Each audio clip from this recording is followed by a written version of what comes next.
Hi, I'm David Cartwright. I'm a poet from Newcastle upon Tyne in the UK. Today I'm really excited to be sharing with you Incredible Kids, a new collection of rhyming stories about amazing children and the challenges they overcome. Please like, share and comment below, and you'll also find a link to my YouTube where you can find more of the collection and also a link to my Kickstarter. Thanks and enjoy.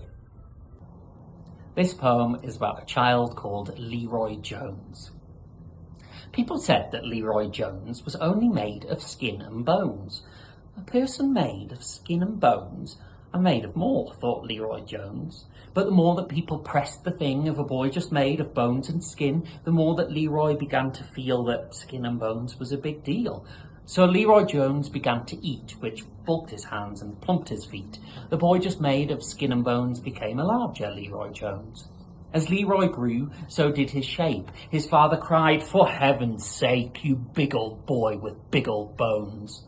"I'm made of more," thought Leroy Jones.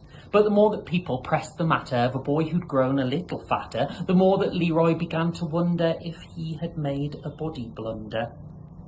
So Leroy sat and thought him in, of bones and fat, of hair and skin, of all the things that people fussed and all the body parts discussed, of tiny waists, of porky bums, of chubby cheeks and six-pack tums, eyes to thighs, to lips to hips, to puny, pointed fingertips.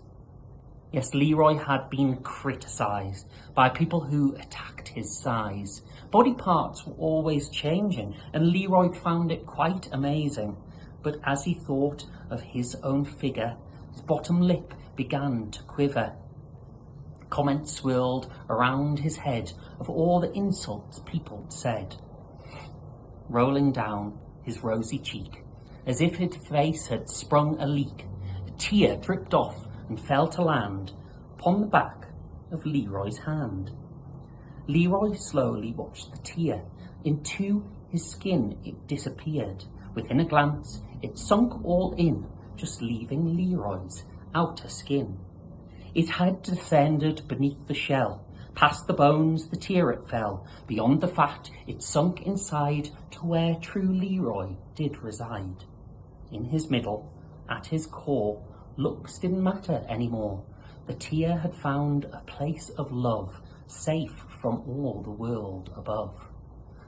Leroy thought about that place in which his tear had found some space. Focusing in on inner beauty, he knew he had a self-love duty. So to prove the fact, he was not just that, a boy of skin and bones and fat, Leroy Jones chose to ignore, and Leroy Jones became far more than what the people chose to stress and what his father chose to press, taking pride in all he owns. "I'm made of more," knew Leroy Jones.